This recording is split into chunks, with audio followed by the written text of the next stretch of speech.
I will call the meeting of the Healthy Communities and Environment Committee to order at 11 a.m. The first order of business is roll call. Powell. Here. Kokendorfer. Here. Gershenson. Here. Nelson. Here. Taub. Here. Loops. Here. We have a quorum. Please stand for the Pledge of Allegiance. I pledge allegiance to the flag of the United States of America and to the republic for which it stands, one nation, under God, indivisible, with liberty and justice for all.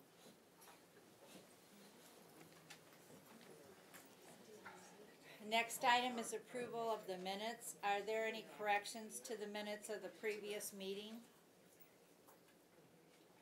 If not, we need a motion to approve the minutes of the Healthy Communities and Environment Committee meeting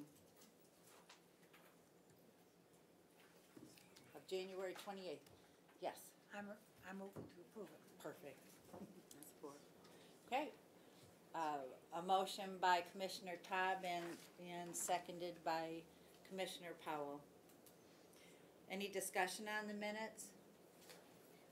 If not, all in favor signify by voting aye. Aye. Opposed?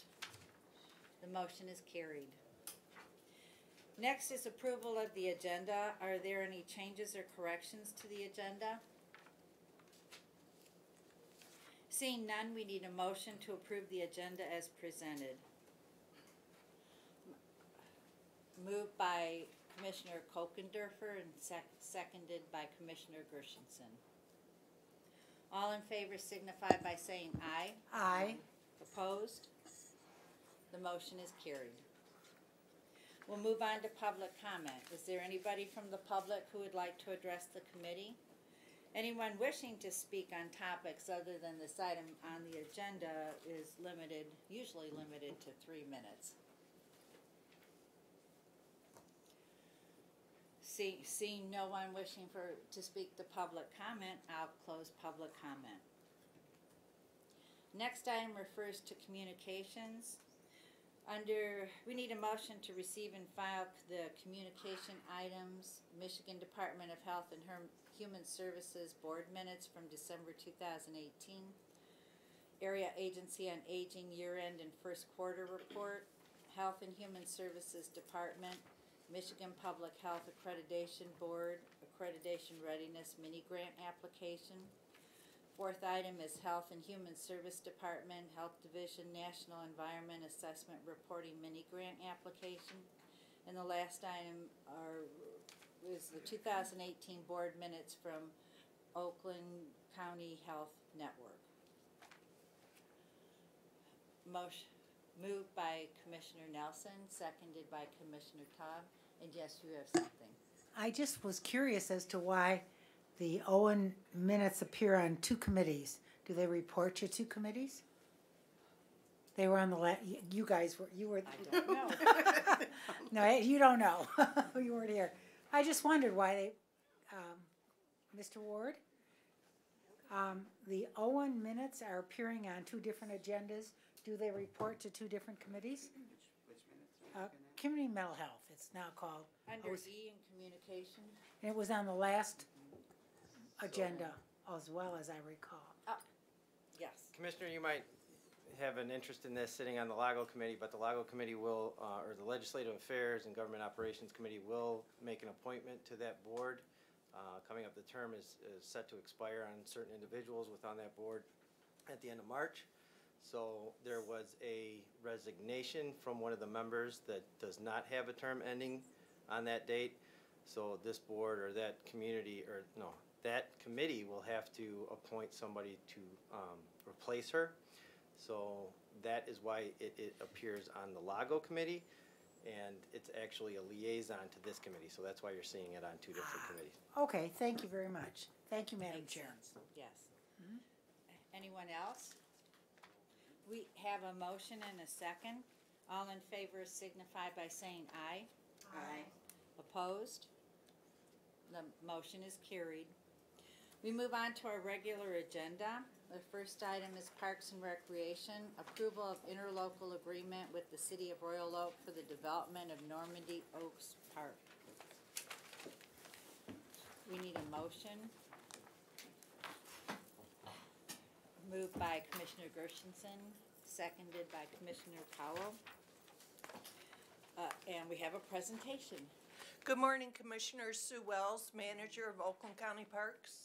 I'm Melissa Proust. I'm the Planning Supervisor for Oakland County Parks.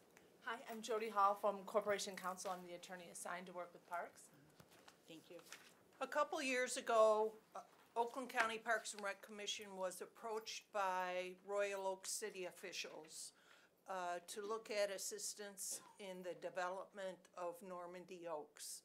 Normandy Oaks was a golf course that was operated by the City of Royal Oak.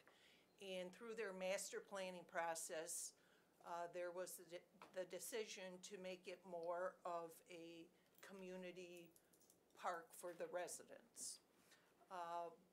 We've had several meetings with them in regards to the use of that park facility.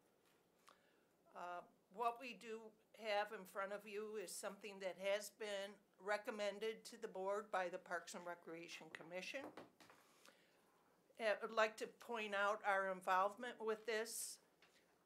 We looked at what is, through our plan, our highest amenities that the residents of Oakland County want. Number one being of regional focus. As you know, the City of Royal Oak borders several other communities as well as trails. Our component with this does include a trail system through the park. There will be funding for this through our unrestricted net asset. The city hopes to do the plan all at once, but the recommendation from the Parks and Rec Commission is that there would be 3 payments beginning in 2019 for the trail, 2020 for the nature area, and 2021 for the bridge. Melissa Proust will go over the outline of our involvement with that.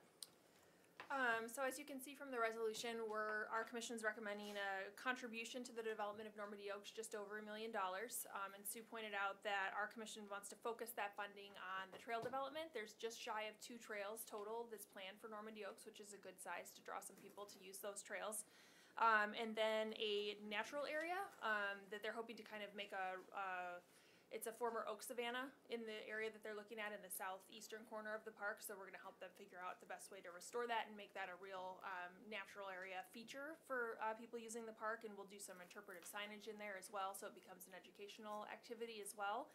And then the bridge that was mentioned is actually to connect that new nature area that they've proposed into new parking that'll be down in the Elks Park area that they're going to develop at some point in the future as well. So those were the 3 components that kind of lined up nicely with our master plan, our 5-year recreation master plan, the things that we know that our residents in Oakland County are very interested in, trails and preserving the natural beauty of the county.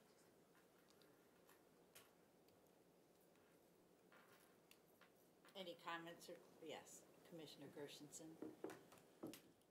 Well, this is very exciting. I mean, the residents on the south end have been really looking for something like this for quite a while. Will this be considered one of the Oakland County parks? Is it Normandy Oaks, or it's? That's a very good point, Commissioner. It was Normandy Oaks before our involvement.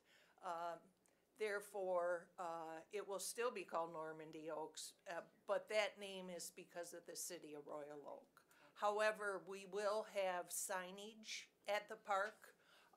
That signage has not yet been determined with the city, but we hope to have it on the trail, interpretive signs, and where our part in the project is. So this isn't really a partnership. Yes. Actually, they're giving 2/3. They're paying 2/3. So we're paying 1/3. Just about, yep. Mm-hmm. And is that a similar relationship with Madison Heights and Red Oaks, or that's completely a county? We leased the facility from the city of Madison Okay, so Heights, that's where your relationship. we continue to maintain the property, where Normandy Oaks, once the donation is given, we will have no responsibility to maintenance. And is there any future plan for a nature center in that particular area you were talking about, like the Madison Heights Nature Center, which I know is so popular? It is, yeah, and it's actually not too far down the road from Normandy Oaks, so I don't think the city has any plans to build any sort of nature center at the property, but rather use that restored Oak Savannah area as a, you know, a natural area that can be interpreted, that people can go and learn a little bit about the natural features there. So if there was to be a dog park or something like that, that would be something that the city of Royal Oak would determine? It would be, yeah. They actually have a master plan for the site, and I don't think a dog park is part of that, but they have a splash pad and a future kind of sledding hill amphitheater potential area, soccer fields at the site that they're going to be developing. They're kind of focusing in those areas. So once the money is given, what's our continued relationship? Or what's Parks' continued relationship? Another component of this is we will have programming at the park. To clarify, it's not that we will become a substation of Royal Oak Parks and Recreation. However, it's programming how we do at other local park and rec agencies, where we may bring our Come Out and Play program. We could bring our naturalist to the site to do a nature program. We already do that with the city of Royal Oak. Also, we are going to meet on a yearly basis with the Parks and Rec director to come up with these programs. Sounds good. Thank you. Yes. Great, thank you. Thank you very much. I was glad to hear that we're talking about this investment in Royal Oak and other parts of the county. I think it's really important. I had some nitpicky questions and then some broader questions. So I'll start with the details. I just want to make sure that I understand the agreement. So the county is going to fund some of these things, for example, the pedestrian bridge, right? And after that, the city will maintain it. And the county will have some signage, correct? Yep. If the city, let's assume, it doesn't maintain it in some way, right?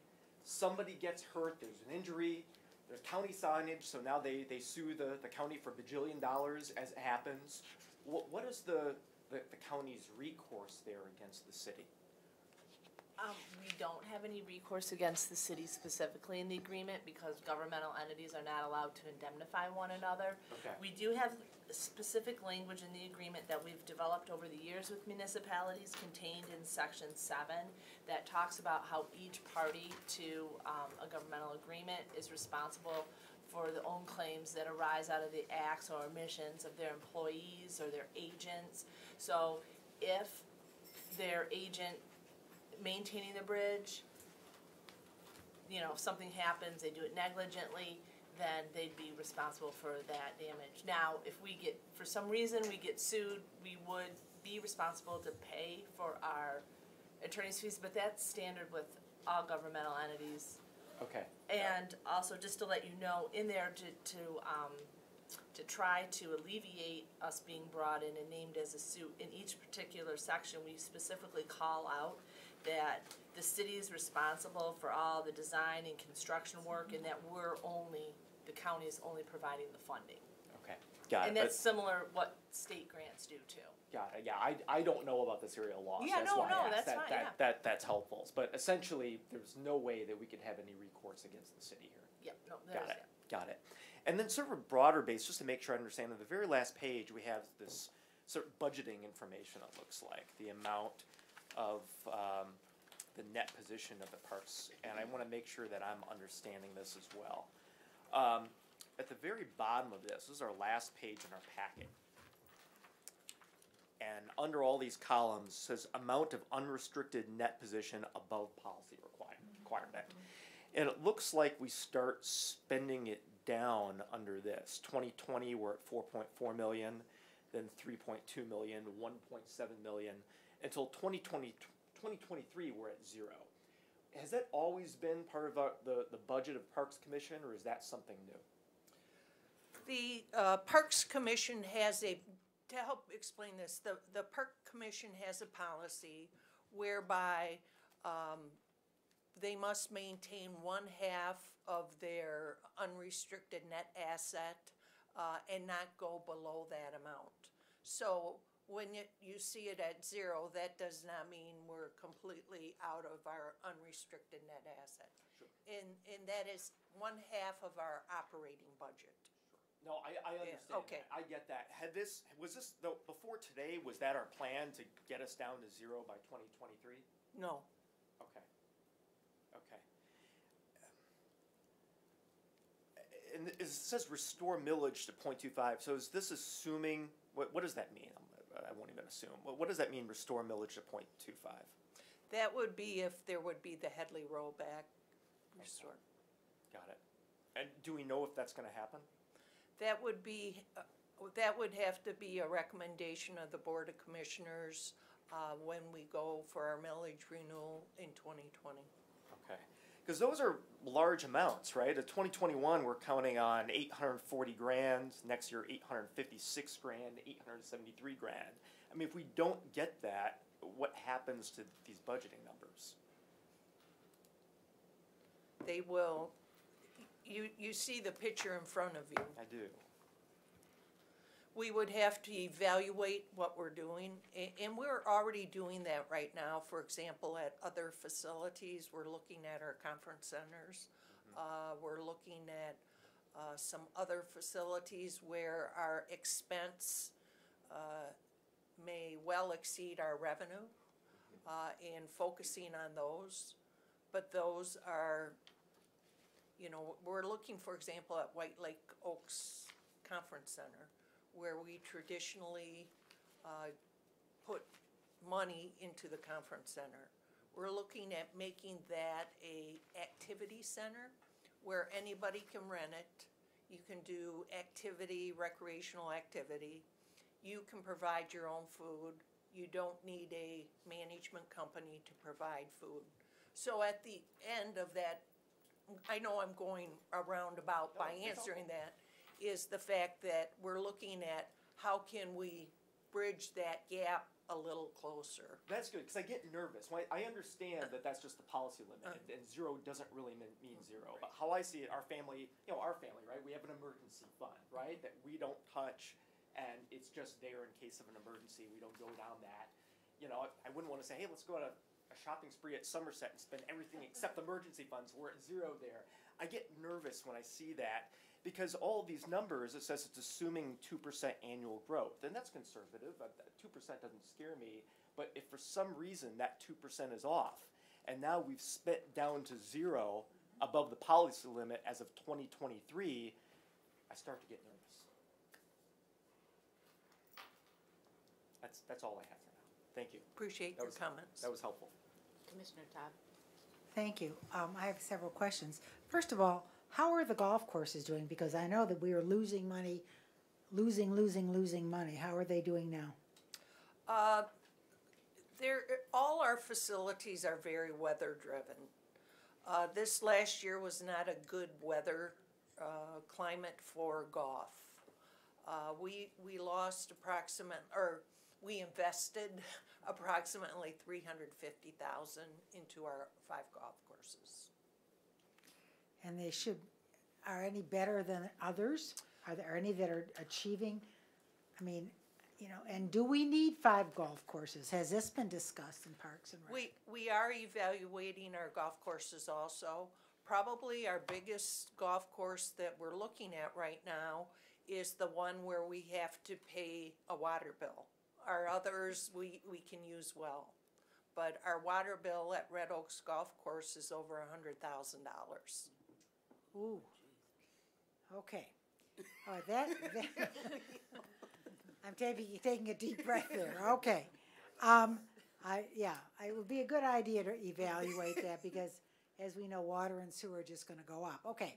Now I have another question for you. I think this is a wonderful idea, to have a local municipality partner, okay, with Parks and Rec, and Parks and Rec puts dollar amount in and then walks away.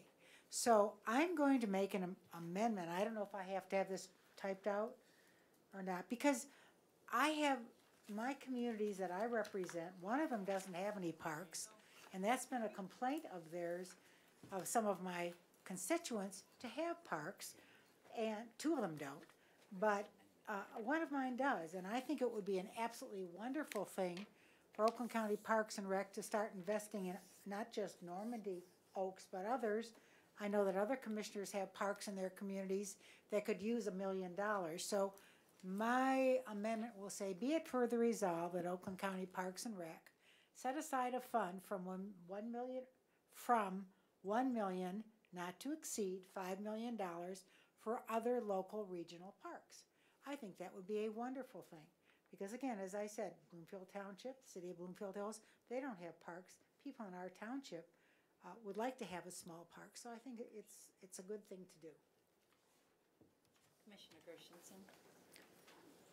Certainly, I don't disagree. I know Royal Oak worked for a long time on this project, and I would welcome sitting down with Bloomfield Township, which I also represent, and seeing if this is something that they're interested in. It's a process, and I would be delighted to work with you if they were interested, but before we designate some money, I would rather know that there is interest in the community. What's your second one? Is it Bloomfield Hills? No. I'm suggesting we do this for the entire county. Rochester Hills is developing a park now. They might like to, so I gave it as an Right. example. No. But I think it's incumbent upon the community to reach out to. Oh, absolutely, reach out to absolutely. parks, that's But all. I think the money should be set aside because we have other communities, I said Rochester Hills, they're developing a park, I know that. I know that Birmingham has multiple parks and they want, there's somebody who wants a specific type of park developed there within a park, so that would be another good thing too. So I don't know, so I guess somebody is crafting an amendment for me that's supposed to be more legalese than what I did. So, but I think it would be a good idea for Parks and Rec to do that. We have a whole county of 1.2 million plus people, and there are lots of local parks that are much easier to reach than having to drive way out to parks. And so I think it's a wonderful thing in Normandy Oaks, but I'd like to also include the rest of the county because, let's be fair about it, the rest of the county also pays taxes.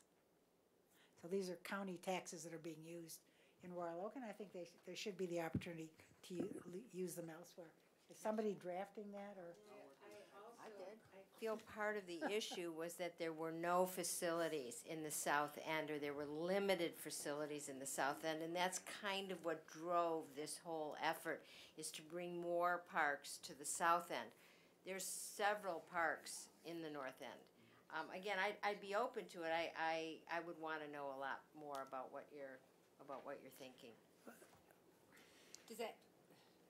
Does anybody know how much money is in the fund balance for this? Do you have $5 million in there? No. Well, If I could point something out in your agreement on page 79,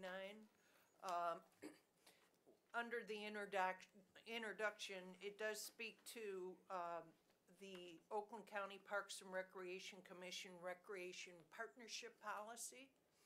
And that was a policy that was developed by the Parks and Recreation Commission, in that it is a filter of if somebody were to approach the commission and ask for, we want a park in XYZ community. In this process would go on through our commission to see if it is fiscally sustainable, if there is regional draw, what's the recreation need, how will it benefit the county, and what would be the local community partnership agreement with that. So that was I just wanted to bring to your attention that is something that the commission passed. Commissioner Gershenson? So I would certainly recommend that you put this idea forth in a separate resolution. I don't see adding it on to this one. Commissioner Kokendorfer? Have we ever done this before where the city is maintaining the ownership and everything, but we're essentially donating money and getting some signage? Have we done this before? Independence Trail is similar. It's different. No- We're noth- required by ordinance to do that. There's nothing like this that we've done. You know, I echo some of the comments of Commissioner Todd. Just, I want to be fair to all the other communities in the county, and I completely agree, the onus is on the locality to come to us. But I think there would be some interest there. I mean, Rochester Hills is also developing a park, Innovation Hills, and there's going to be nothing else like it in the state of Michigan. We're going to have an area for kids with autism, and it's just going to be incredible. And I do want to be fair to all of our residents. Well, with our partnership policy, would that allow Rochester Hills to apply for monies through Oakland County? Well, one of my concerns, again, going back to the numbers I see, I mean, the numbers that I'm seeing here on this spreadsheet freak me out a little bit, to be perfectly blunt, when I see us spending down the amount of unrestricted net positions that we are. That's my worry.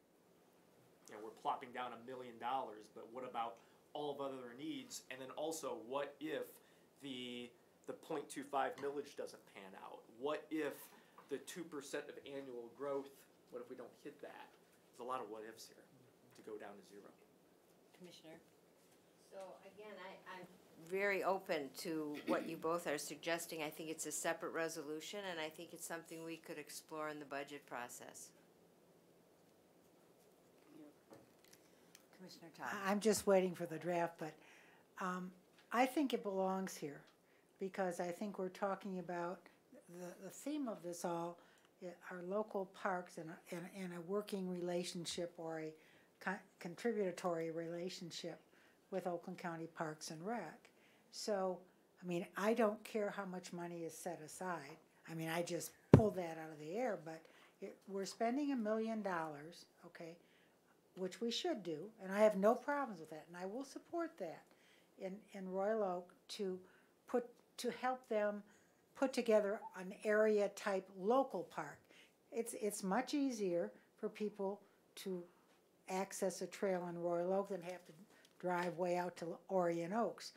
But the same goes for the rest of us, particularly any of us in the eastern part, you know, of the county. We all like our local parks. So my suggestion, although I'm still waiting for it, my suggestion is that Parks and Rec, to alleviate that big fat red zero that he's circled on his which makes us all very nervous, I've sat on that board twice, is that you start looking at things that are not giving you a return. And I don't know who here sits on that board. I'm not certain if anybody in this committee sits on it. I don't think so, but I don't know. But I think that's something that is long, long, long overdue. Let's not put our head in the sand and say we're going to get 5 million people playing golf somewhere when we're lucky to get 1,000 or 2,000 annually. I think we need to look at those golf courses and figure out what we can do with them in a better way. 5 golf courses plus all the private clubs that we have here, plus the municipal courses in Birmingham and in Huntington Woods and other places.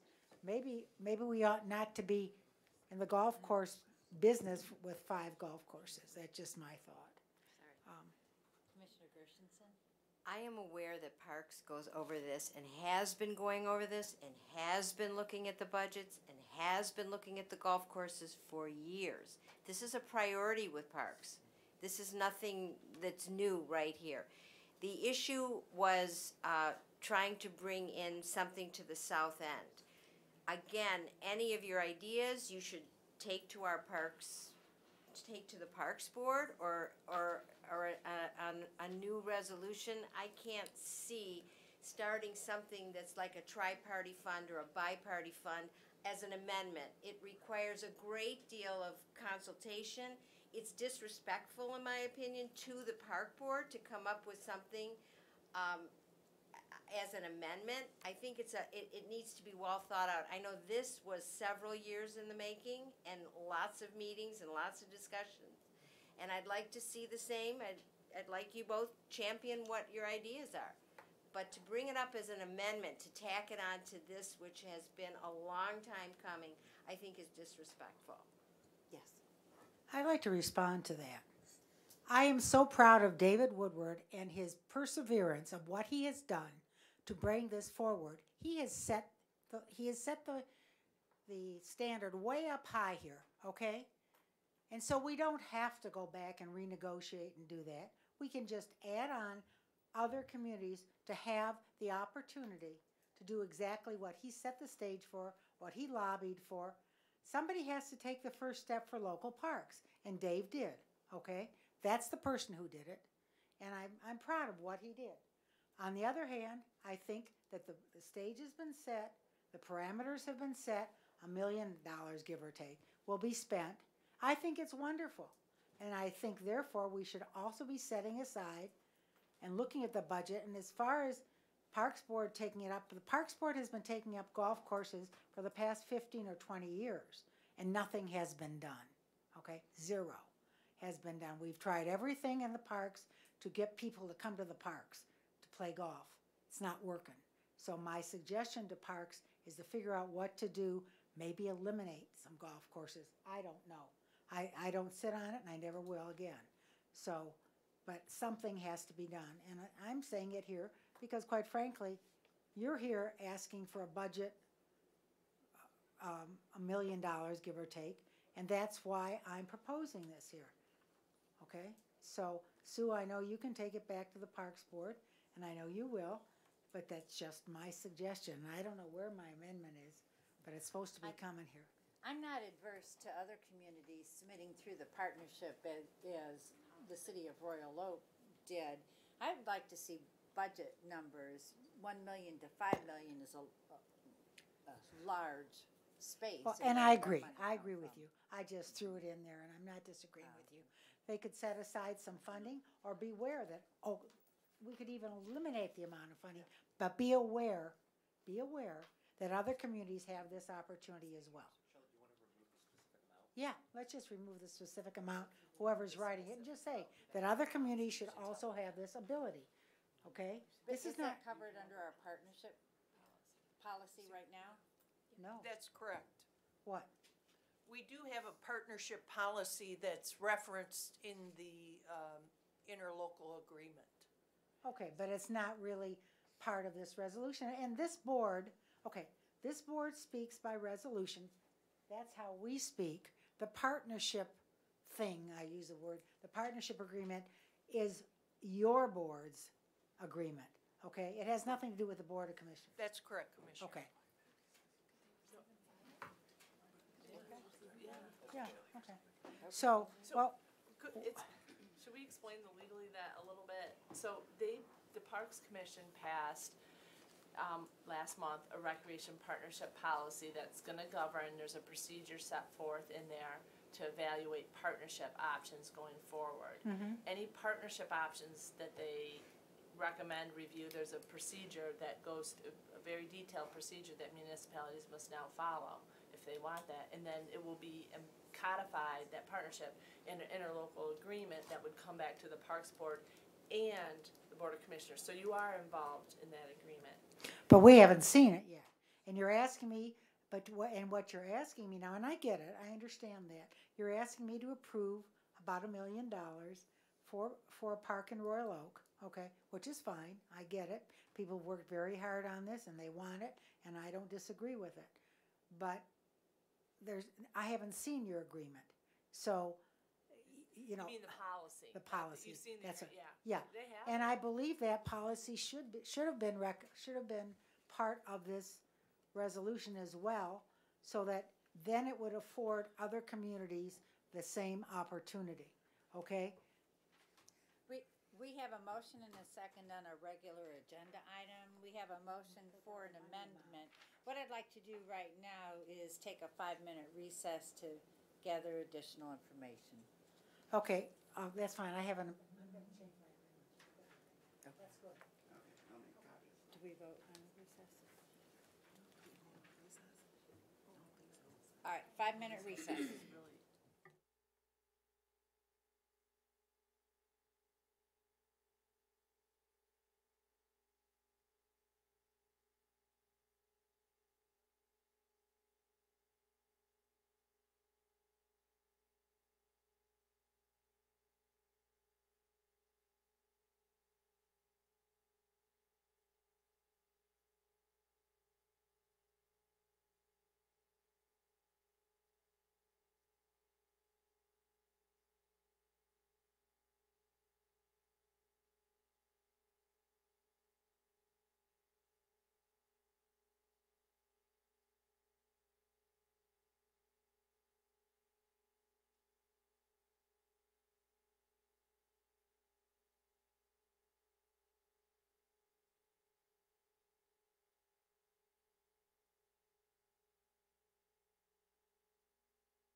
We are not.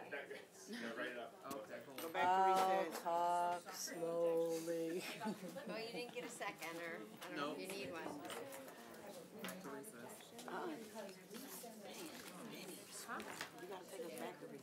I'm taking back the recess.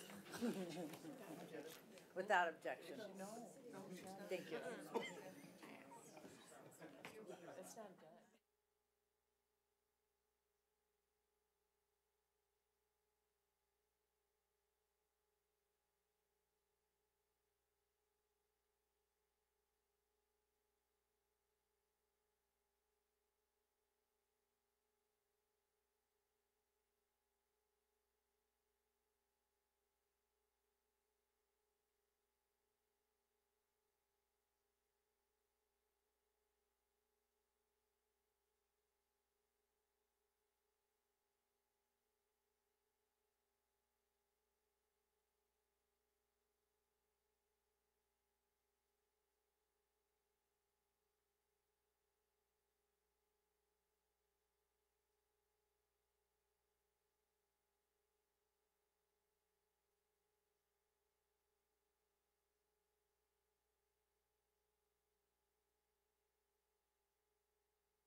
At 11:44 a.m. So we have an amendment in front of us. The amendment is, be it further resolved that the Oakland County Board of Commissioners encourages public bodies located in Oakland County to submit proposals in accordance to the Oakland County Parks and Recreation Commission's Recreation Partnership Policy. So this amendment was made by Commissioner Taub. Do we have a second? Second. Second by Commissioner Kokendorfer. Any further discussion on this amendment? Oh, wait 1 second. I don't know where exactly it goes. I gotta bring this whole thing up again. I don't know exactly where you're gonna put it. Would it be the first or the last, be it further resolved? I don't much care, but somebody's gotta find a place for it. A place for what? The amendment. The amendment. Oh, and so let me just, At the very end? at the very end, Yeah. very last, You're just adding a be it further. okay, I do very, it very- yeah, okay. Before, just before the now therefore be it resolved, okay? That'd work. No, After? After all the other, be it further resolved, right? Okay, I don't Yeah, have here. it. Very simple. See, so like after all of this, we put it right there. Okay, perfect. The very last one, okay. Yeah, okay, cool. So we have a motion and a second for the amendment to go at the very end. Any further discussion on the amendment? Hearing none, we'll have a roll call on the amendment. Powell, Yes. Kokendorfer, Yes. Gershenson, Yes. Nelson, Yes. Todd, Yes, Loops, Yes. The vote is unanimous. The motion is carried.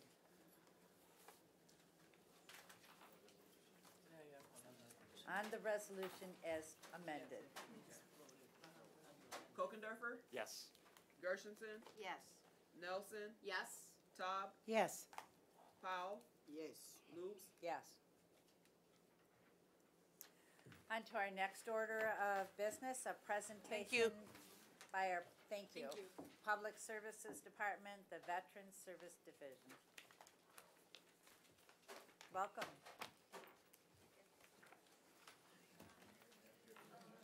Here,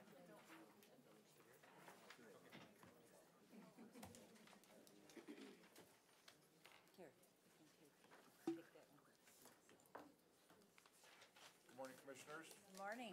We appreciate the opportunity to come and talk to you about Veteran Services for Oakland County. I'm Mark Newman, Director of Public Services. To my right is the Manager of Veteran Services, Garth Wooten. To my left is his Supervisor, Lauren Chamberlain. Truly, this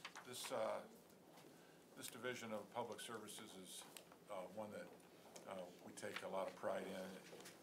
The benefits that we are able to ensure that the people that serve in our military receive from the Veterans Administration is something that's very important to all of the county residents that are deserving. So I'm gonna turn it over to Garth, and Garth is gonna go through a little PowerPoint to explain in detail more about what goes on here. Thank you. Thank you. Thank you very much. I appreciate the opportunity to come and present to you. Hopefully, we'll be able to provide you with some information that maybe you weren't aware of previously about what we do and how it benefits the veterans of Oakland County. Just wanted to start out with our organizational chart. We have 16 full-time employees. Of those full-time employees, 12 of those are accredited Veterans Benefits Counselors, and I'll get into more detail later on about what that means. But what that essentially means is we've got a lot of people that are the pointy end of the spear, the people that are actually sitting across the desk from a veteran and talking to them about their veterans benefits. And this is our mission statement. And the most important part of that, I think, is the last part, which entails being treated in a courteous and respectful manner.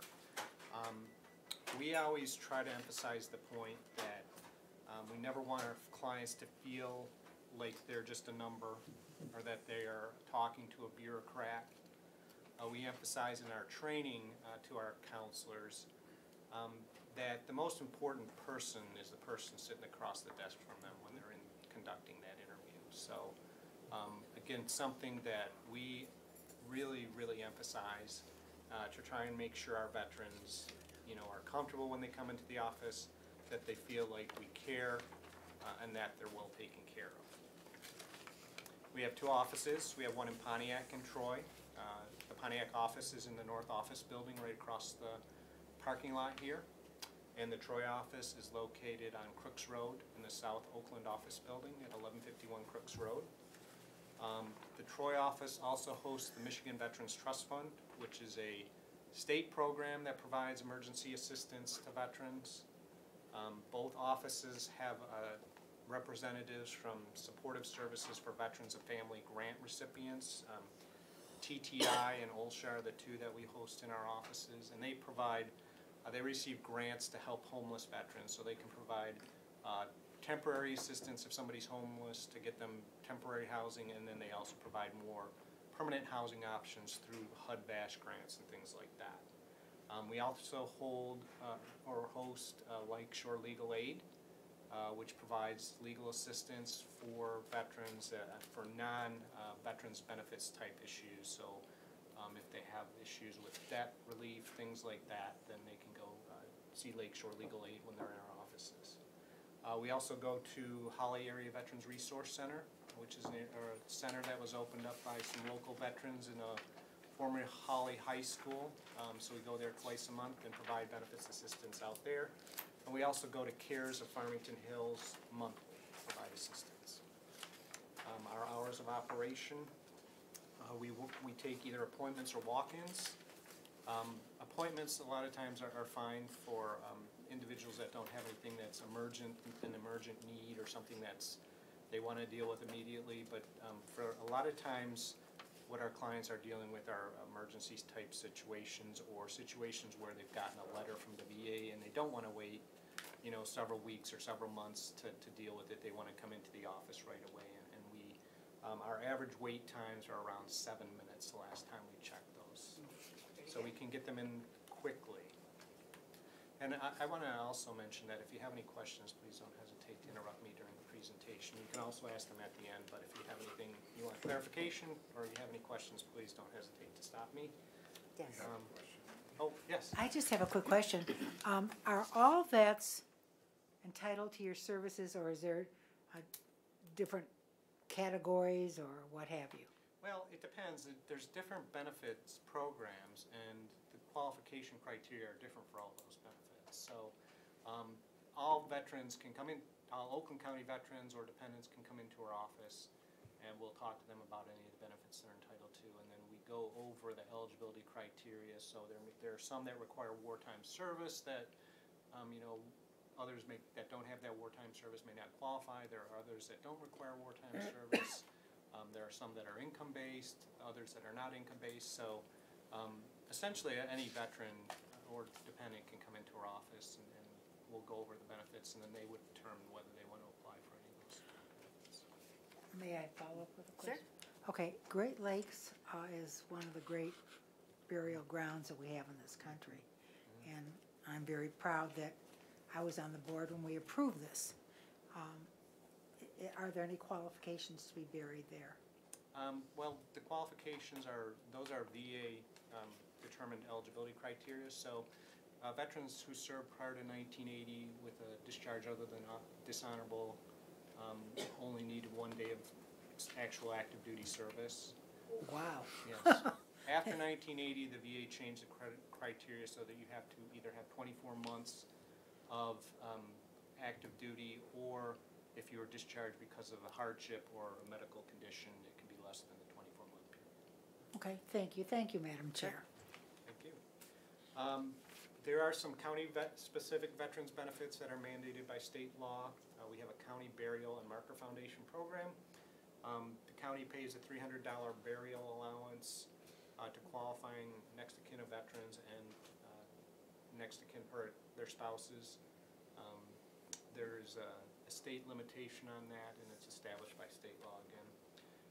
The Marker Foundation can pay for the placement of a VA grave marker in private cemeteries for qualifying veterans. So if you are buried in a veteran is buried in a private cemetery, the VA will provide a headstone free of charge, but usually the cemetery will charge for a foundation fee to actually place that headstone on the grave of a veteran. In this case, the VA or the county will pay for that marker foundation so that there's no expense to the veteran.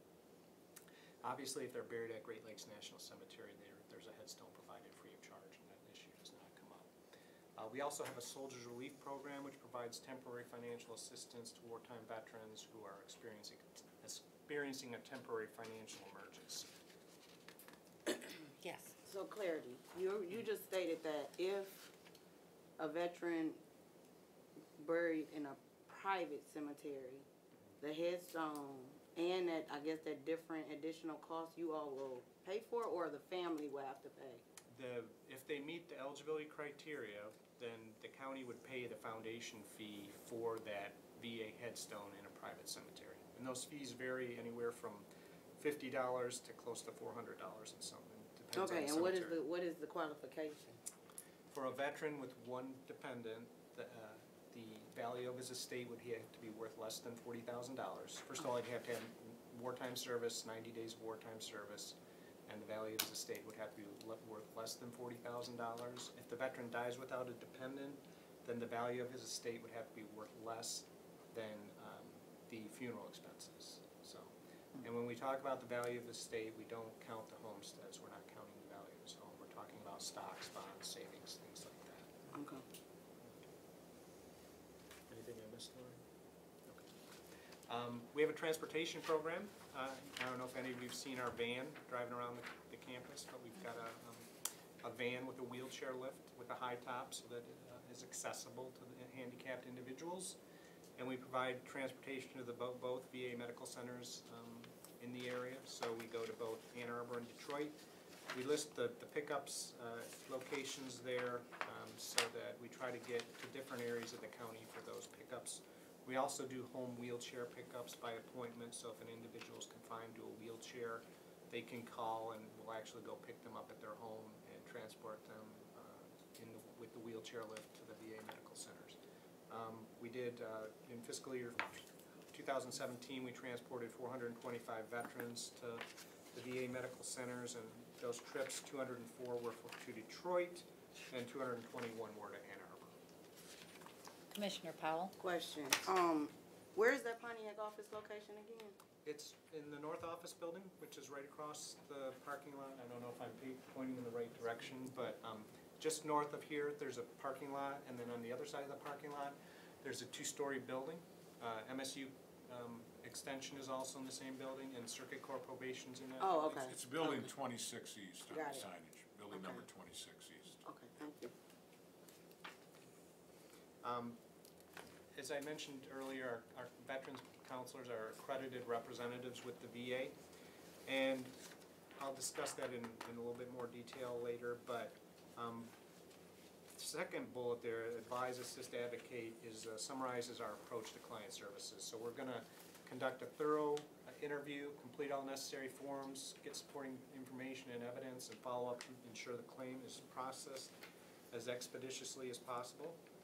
And we'll also assist with appeals if a decision is unfavorable. So we are going to go right from the very beginning till we get the veteran or dependent the benefits that they believe they're entitled to. So we have cases that we've been working on for 10, 15 years, and it's really rewarding when we do get those awards, and sometimes they're very substantial. These are the types of benefits that we generally deal with. Service-connected disability compensation, which usually involves an injury or illness in service, and then they receive monetary compensation based on a percentage that the VA determines that they are disabled. So it can be anywhere from $125 up to About $3,000. $3,000 for a 100% disabled Per month. veteran. And then if they have additional limitations, it can even be higher limbs or lost vision, things like that. So there's also non-service connected pension, which is an income-based benefit for wartime veterans that can provide them with some income. Death pension is the same as non-service connected pension, but is for the next of kin of a veteran who's passed away. Dependency indemnity compensation is compensation for a service-connected death. There's also, we help veterans enroll for medical through the VA. We assist with burial benefits, education benefits, vocational rehabilitation, which is for veterans who have a service-connected disability, and the VA is trying to accommodate that disability, providing them retraining or college or something like that that enables them to get gainful employment. So. And then finally, we deal a little bit with home loans, but for the most part, those are usually administered through banks. We can apply for the certificate of eligibility if they're interested. VA expenditures in Oakland County. So we have approximately 60,000 veterans and approximately 150,000 dependents who reside in Oakland County, so about 200,000 or so. And that doesn't include individuals that may not be classified as a veteran or dependent, but are still impacted because, you know, dad is a veteran, and or my brother's a veteran, or my sister's a veteran, or mom's a veteran. So there's a very large base of potential clientele. During fiscal year 2017, VA expenditures in Oakland County were $331,714,000. That included monetary benefits of $218,063,000 and VA medical care of $113,651,000. So when we talk about the monetary benefits of $218 million, those are dollars that are coming into our community, into Oakland County, that are being spent, you know, at restaurants, and, you know, at purchasing homes, purchasing vehicles, things like that. So those are dollars that have a real big impact on our local communities, not only helping the veteran, but also helping the community as a whole. And the VA medical care expenditures, again, those are split between the two VA medical centers in this area. And there's also a community-based outpatient clinic in Pontiac and the Lexus Center, which is right across from St. Joseph's Hospital, and there's also a vet center in Pontiac, which is located in the same building. Just wanted to compare where we were 10 years ago. In fiscal year 2008, we had $147,400,000 expenditures in Oakland County. So over the last 10 years, we've got a 125% increase since 2008. And only the cost of living allowance increases during that same period was 21.7%. So there's been a tremendous increase in the amount of money that has been coming into Oakland County in the last 10 years from the VA. And here's some demographics. Total veteran population, again, is around 60,000. Female veteran population is about 4,332, so about 7% of our veterans in Oakland County are female. Looking at the other numbers, you probably noticed that we have a majority older veterans population. We have more veterans over age 65 than between the ages of 17 and 65.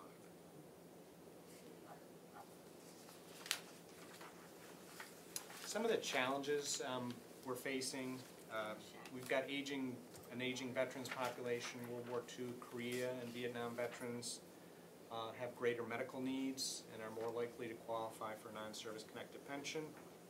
When you think about it, most of our Vietnam veterans, even our youngest Vietnam veterans now are approaching age 70. So that's a population that you know, is getting to those time frames when they're going to be looking at long-term care, again, more medical issues.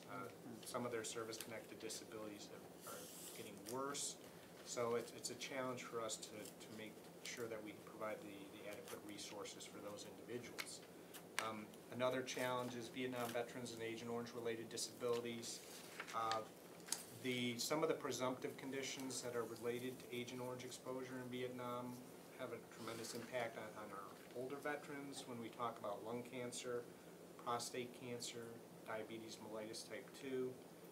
Those are all presumptive conditions that are presumed by the VA to have been caused by an individual's exposure to Agent Orange in Vietnam, and entitles those individuals to veterans or to benefits. Also, ischemic heart disease is another one, so cardiovascular disease. So as the population ages, some of those conditions manifest themselves, and again, something that we need to be aware of and be on top of in assisting those veterans. I also put there's a recent Blue Water Navy decision, a recent court decision that expanded coverage for agent exposure to veterans who served in the Navy on offshore Vietnam. Previously, those individuals were excluded from the Agent Orange presumption.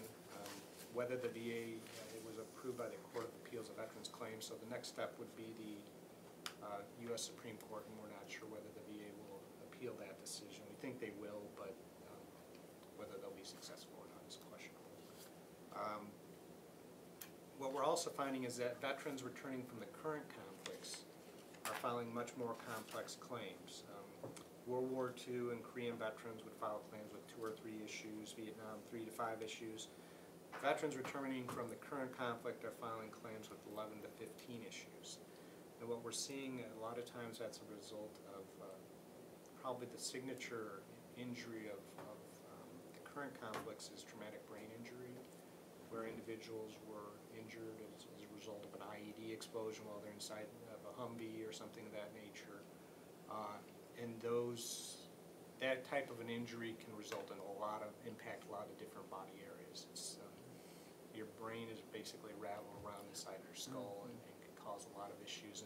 And you know, the VA is doing a lot of research to determine the long-term health effects of that. And I think it's probably something we'll be seeing for the next 40 or 50 years, like we're now seeing, you know, they're still adding presumptive conditions for Agent Orange exposure. I think we'll probably see those issues continue to be an issue.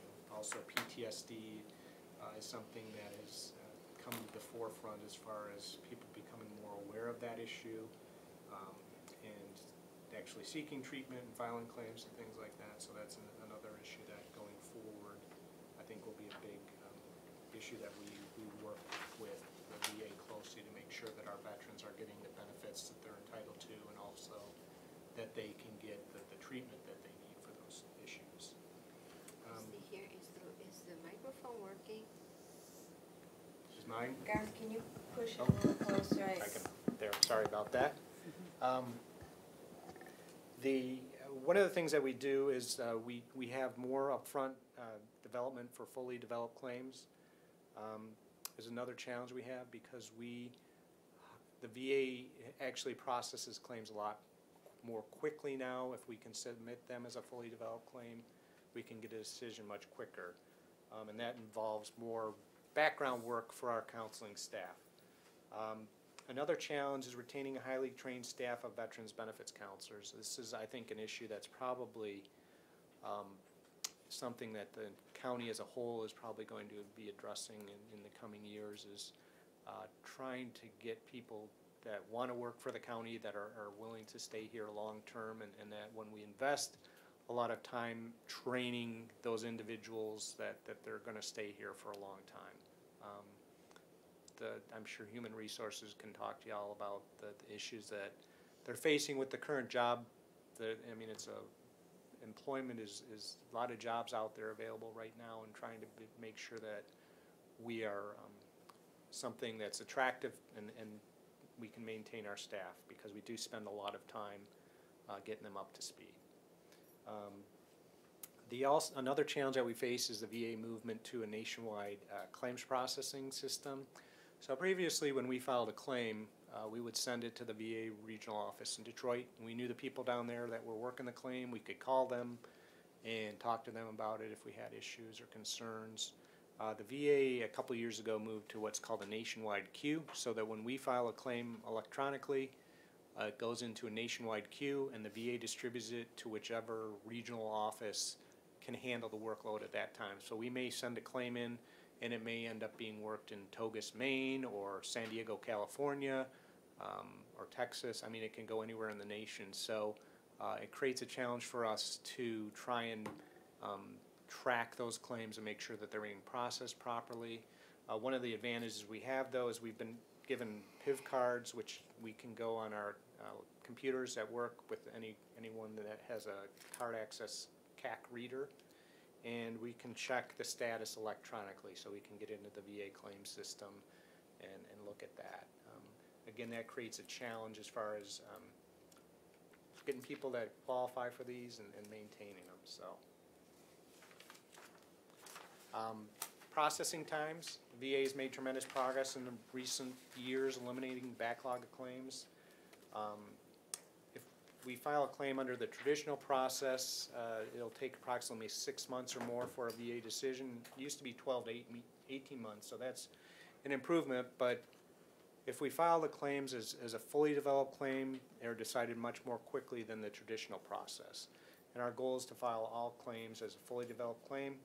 What that means is that we submit everything to the VA so that their rating specialist can sit there in his office, look at his computer screen, and make a decision based on the information that we've sent into them. So That involves getting medical evidence, making sure that that's attached electronically when we submit that, getting medical opinions, making sure that that's attached so that the VA can look at it and see, okay, this current medical condition is related to an injury or illness in service based on the opinion of Dr. So-and-so. So again, it requires us to do more background work, but the end result is much better.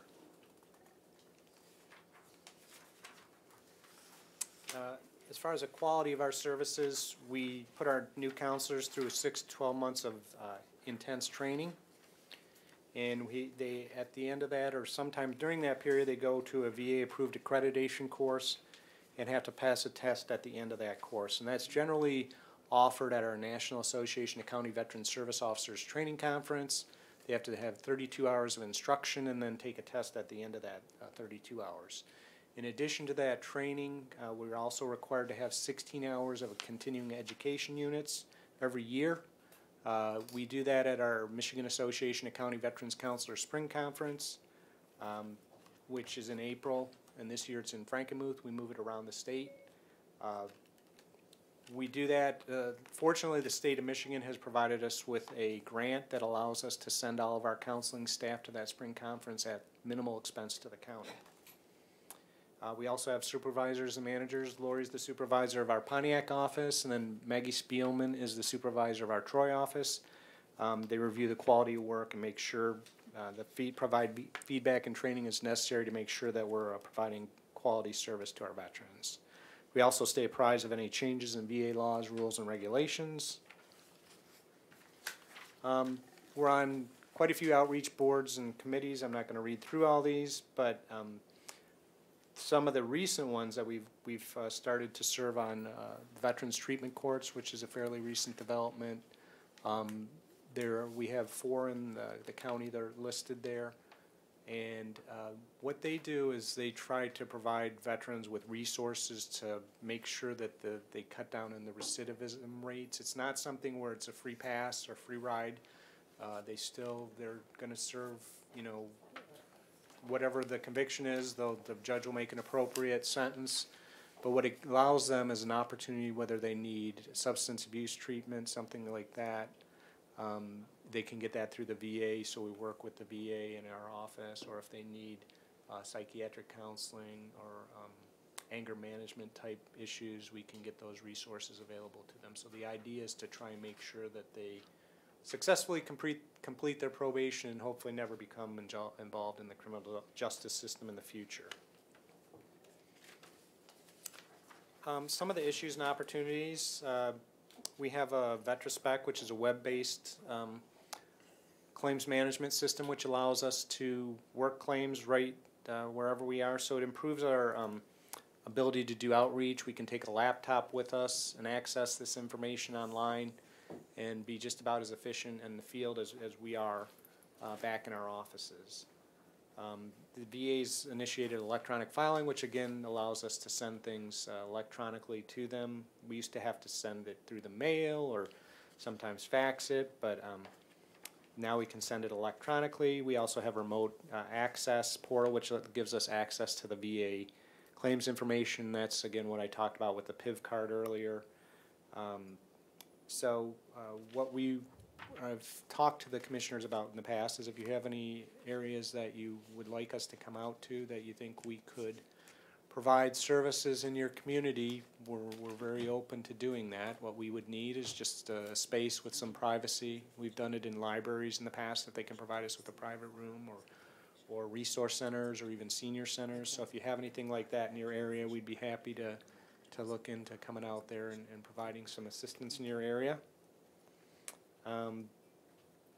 We have a marketing opportunity coming up which will be coming before the board to increase awareness of services to veterans in Oakland County. So we were recently approved for about $245,000 grant. So I've been working with our media and communications people, Bill Mullen and Pam Tremble and Christy Zamora, to make sure that we can utilize those funds to get the word out. We're looking at different media opportunities, whether it's social media on Facebook, radio ads, TV ads, movie theater ads, billboards. We're going to approach it from all those angles and try to get the word out, make sure people are aware that we're here, because if they're not aware, then it doesn't benefit anybody. So that is a fairly quick summary of what we do. I appreciate any questions if anybody has any now. Commissioner Todd?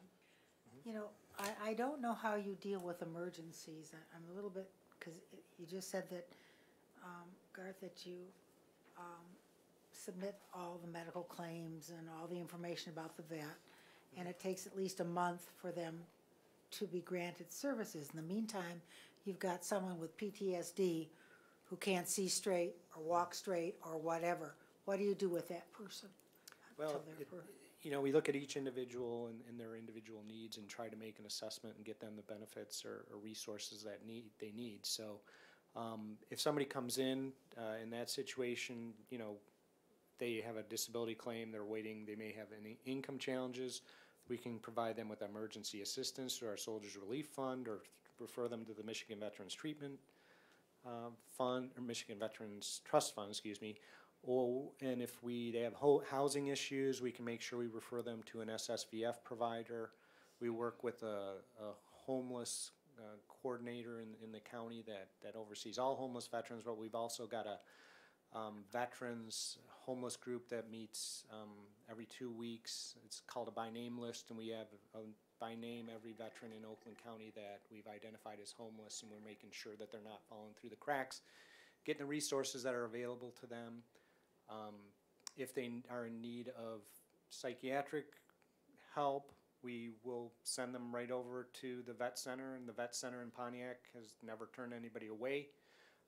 If they have a homeless issue where we can't get a hold of SSVF or for whatever reason, there's a shelter in Macomb County in Roseville, Vets Returning Home, that will never turn away a veteran. They'll, regardless of the time, day or night, that they'll give them some place to sleep that night and a meal. So we pride ourselves in making sure that when somebody comes into our office that they leave in a better situation, and that they don't, we never want anybody to be back on the streets or somebody in a situation where they're a danger to themselves or to somebody else. So regardless, we're going to make sure that we get them the resources they need.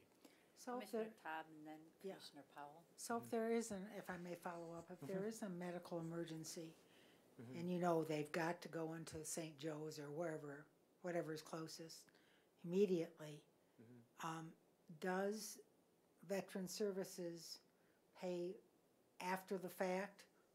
Are they stuck with a big bill, to get their appendix out, as an example? We don't pay anything, but the VA can pay for emergency medical services that somebody in that situation goes to a private facility for an emergency. It has to be a true emergency. The veteran has to have been previously enrolled for VA health care. They have to notify the VA within 72 hours. And they can't have any other health care insurance available to them to cover that. Okay, so if somebody just doesn't bother with you guys at all, doesn't bother with getting some kind of health insurance for whatever reason, and they have an emergency before they apply for services, they're stuck. For the most part, that's something that they would have to resolve, I think, through the treating facility. I know some facilities have the ability to write off those issues for indigent individuals, and we would probably talk to them. I don't know if I'm missing anything there, Lori, or no. We could certainly get them enrolled for VA healthcare in the future, but that situation where they weren't enrolled for VA healthcare, didn't come to see us, and went into private medical for healthcare needs, again, they would probably have to work through the facility to see if they could get those charges waived. So. Thank you, Madam Chair. I have a couple questions for you. Sure. It was great to hear that you all have a marketing plan in place. How soon do you think that you will have that finalized? Because for a district like mine, I've come to find out that videos are so more effective than me handing them pamphlets because we have a high literacy challenge in my community. So I was just trying to see, because that was one of my questions, to see if I could get Right. someone to do a short video from your department so that I can social media blast it to my community and other outlets that we have in my city. Yeah, we want to do that as quickly as possible. It's something we have to do within this fiscal year. So again, I met with Media and Communications. The grant was just approved recently.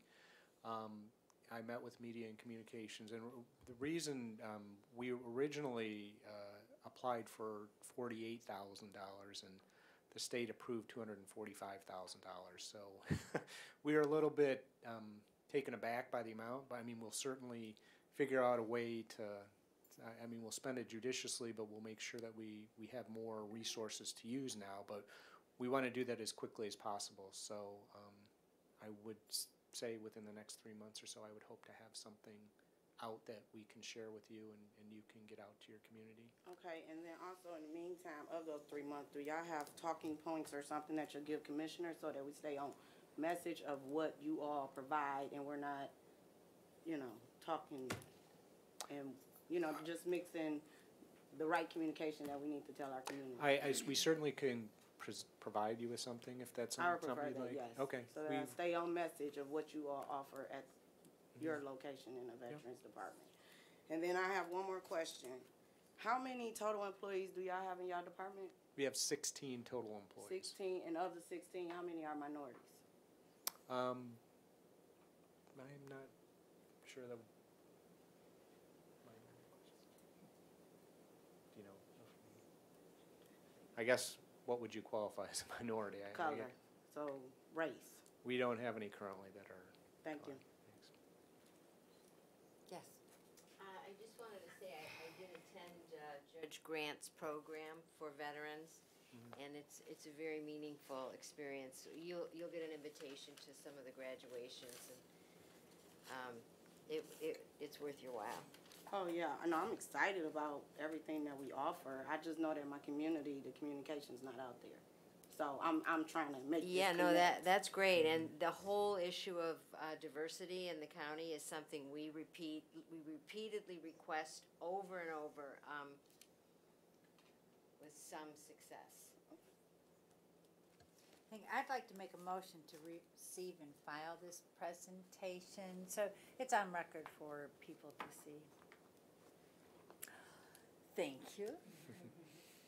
Seconded by Commissioner Kokendorfer. Do we need a roll call? Nope. Okay.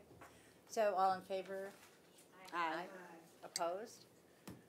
Then the motion to receive and file is carried. Any other comments or questions for our veterans? Yes. Thank you. Oh, thank you. Thank you very much. Any other business to come before this board? Yes. I received an email and a phone call from a gentleman named Ryan Beal, and he has contacted the county before. He has a program called Prepare You, and it's a mental health curriculum. And he's in several schools. He's in the West Bloomfield schools. He's in Waterford Durant and the International Academy. And he would like to present an update to our committee. So if you're open to that, Madam Chair. That would be marvelous. Okay. So I'll work with staff to try to schedule that. Thank you. Thank you. Yes. Does he work for community mental health as well? No, So he's a private contractor? private. Okay. Any other Works business? with the Alliance Coalitions for Healthy Communities. Any other business? If not, without objection, I declare the meeting adjourned.